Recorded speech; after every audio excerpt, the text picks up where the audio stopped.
পটল এত টেস্টি হতে পারে সেটা না খেলে বিশ্বাস হবে না। পটল কাজুর গ্রেভিতে ডুবে আছে আর দেখুন একদম গরম গরম ধোঁয়া উঠছে। একদম ঘরোয়া একটি লাক্সারি রেসিপি, যেটা রেস্টুরেন্টের পটলের রেসিপিকে কিন্তু অনায়াসে হার মানাবে। জাস্ট একটা অসাধারণ রেসিপি, একদম কিন্তু মিস করবেন না এই রেসিপিটি, দেখতে থাকুন প্রথম থেকে।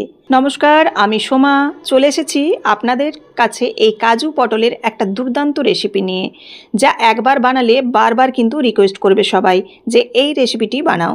আমার নতুন বন্ধুরা যারা ইউটিউব থেকে দেখছেন তারা অবশ্যই চ্যানেলটিকে সাবস্ক্রাইব করে বেল বাটনটি প্রেস করে দেবেন, আর ফেসবুক থেকে এলে অবশ্যই পেজটিকে ফলো করে দেওয়ার অনুরোধ রইল। চলুন দেরি কেন, এবার শুরু হোক রান্না। রান্নায় দেখুন প্রথমে আমি এখানে সরষের তেল দিয়েছি কড়াইয়ের মধ্যে, আর সরষের তেলটা ভালোভাবে গরম করে নিচ্ছি। আর এদিকে দেখুন এই যে পটলটা, এই পটলটা কিন্তু আমি একেবারে কিন্তু হালকা করে খোসা ছুড়লে নিয়েছি।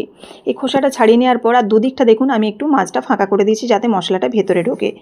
এবার পটলটাকে আমি ভেজে নেব, আর খুব সামান্য এখানে লবণ দিয়ে দিচ্ছি। যেহেতু এটা আমি হোয়াইট গ্রেভি বানাবো সেজন্য কিন্তু এখানে আমি কোনো রকম হলুদ ব্যবহার করছি না।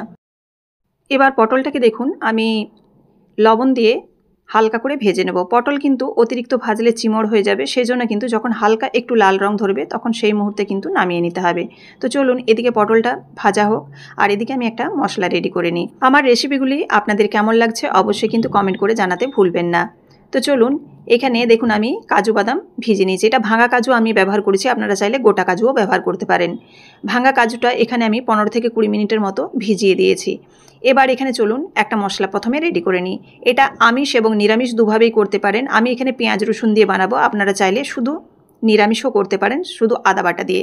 তো দেখুন এখানে আমি পেঁয়াজ রসুন আর কাঁচা লঙ্কা এই তিনটে জিনিস একসঙ্গে কিন্তু বেটে নেব। পেঁয়াজ রসুন আর কাঁচা লঙ্কাটা খুব একটা মিহি পেস্ট করব না। এখানে দেখুন মোটামুটি হালকা একটু ঘুরিয়ে নিয়েছি। এবার এই যে আমি কাজু বাদামটা, এই কাজু বাদামটাকেও কিন্তু এটা মিহি করে পেস্ট করে নেব। কাজু বাদামটা ভিজিয়ে রাখলে একটা সুবিধা কী হবে, পরিমাণে অনেকটা বাড়ে, প্লাস পেস্টটাও যে হয় সেটাও কিন্তু একদম মিহি এবং স্মুথ একটা পেস্ট রেডি হয়ে যায়। তো এটাও আমি দেখুন মিহি করে পেস্ট বানিয়ে নিলাম। ব্যাস রেডি হয়ে গেল মশলা। এদিকে চলুন পটলটা ভাজতে দিয়েছিলাম। পটলটা দেখুন এখানে হালকা একটু লাল রং ধরে এসছে। ব্যাস এরকম যখন হালকা একটু ভাজা হয়ে যাবে তখন এই পটলটাকে কিন্তু আমি নামিয়ে নেব। আর পটলের মধ্যে যে তেলটা আছে সেই তেলটার মধ্যে এবার বাকি রান্নাটা করে নেব। তো এই তেলের মধ্যে আমি শুকনো লঙ্কা আর তেজপাতা একটা ফোড়ন দিলাম, আর দিয়ে দিলাম এই যে মশলাটা পেঁয়াজ কাঁচা লঙ্কা রসুন। আপনারা মিক্সি জারের মধ্যে আদাটাও দিয়ে দিতে পারেন এক টুকরো, কেন কি আদাটা আমার রেডি আছে সেই জন্য আমি মিক্সি জারের মধ্যে আর দিলাম না, আলাদা করে দেব। আর যারা নিরামিষ খাবেন তারা কিন্তু পেঁয়াজ আর রসুনটা স্কিপ করে যাবেন, আদা আর কাঁচা লঙ্কা শুধুমাত্র বেটে নেবেন। এবার দেখুন আমি এই পেঁয়াজ আর যে রসুন আর কাঁচা লঙ্কাটা এটাকে আমি একটু তেলের সঙ্গে কিন্তু কাঁচা ভাবটা কাটিয়ে নিচ্ছি, নেড়ে নিয়েছি, একদম তেল ছেড়ে এসছে। এই পর্যায়ে আমি আদা দিয়ে দিলাম। আদাটা দেওয়ার পর এটাকে নাড়াচাড়া করব, আর আদারও কিন্তু কাঁচা গন্ধটা কাটিয়ে নিতে হবে।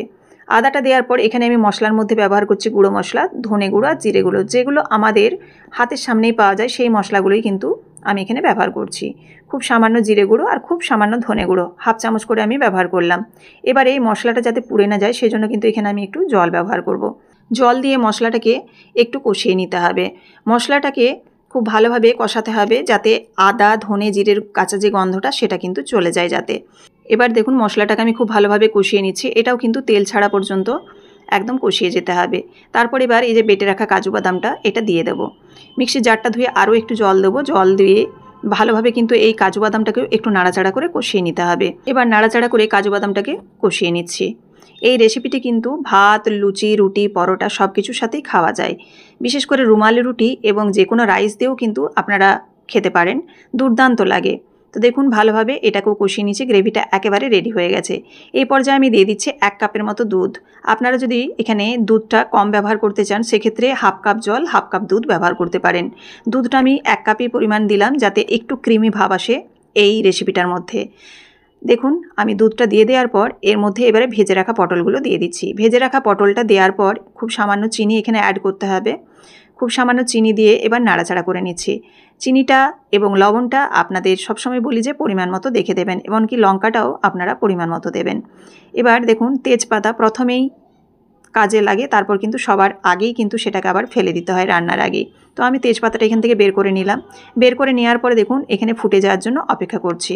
খুব ভালোভাবে যখন ফুটে যাবে গ্রেভিটা তখন আমি এখানে চেক করে দেখলাম যে লবণটা একটু কম লাগছে, সেরকমভাবে লবণ কিন্তু দেয়া হয়নি, পটল ভাজার সময় শুধু দেয়া হয়েছিল, সেজন্য লবণটা দিয়ে দিলাম।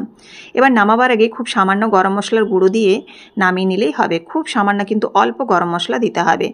এবার চলুন সার্ভিং বলে প্রত্যেক দিনের মতো রেডি করে নিচ্ছি। দেখুন কতটা সুন্দর আর কতটা ক্রিমি আর কতটা লোভনীয় হয়েছে সেটা দেখেই বুঝতে পারছেন।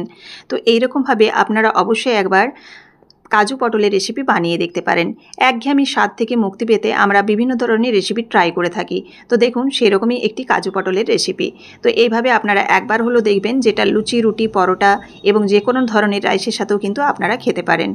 রেসিপিটি যদি ভালো লেগে থাকে অবশ্যই লাইক, কমেন্ট এবং শেয়ার করতে ভুলবেন না, যাতে আমার অন্যান্য বন্ধুরাও দেখতে পায়। সেজন্য অবশ্যই কিন্তু আপনারা শেয়ার করে পাশে থাকবেন। আর যারা ইউটিউব থেকে দেখছেন তারা অবশ্যই চ্যানেলটিকে সাবস্ক্রাইব করে বেল বাটনটি প্রেস করে দেবেন। ফেসবুক থেকে দেখে থাকলে অবশ্যই পেজটিকে ফলো করে দেওয়ার অনুরোধ রইল। ঘরোয়া রেসিপি, তেল মশলা কম অথচ রেস্টুরেন্টের মতো স্বাদ, এরকমই রেসিপি কিন্তু আপনাদের সাথে আমি শেয়ার করি।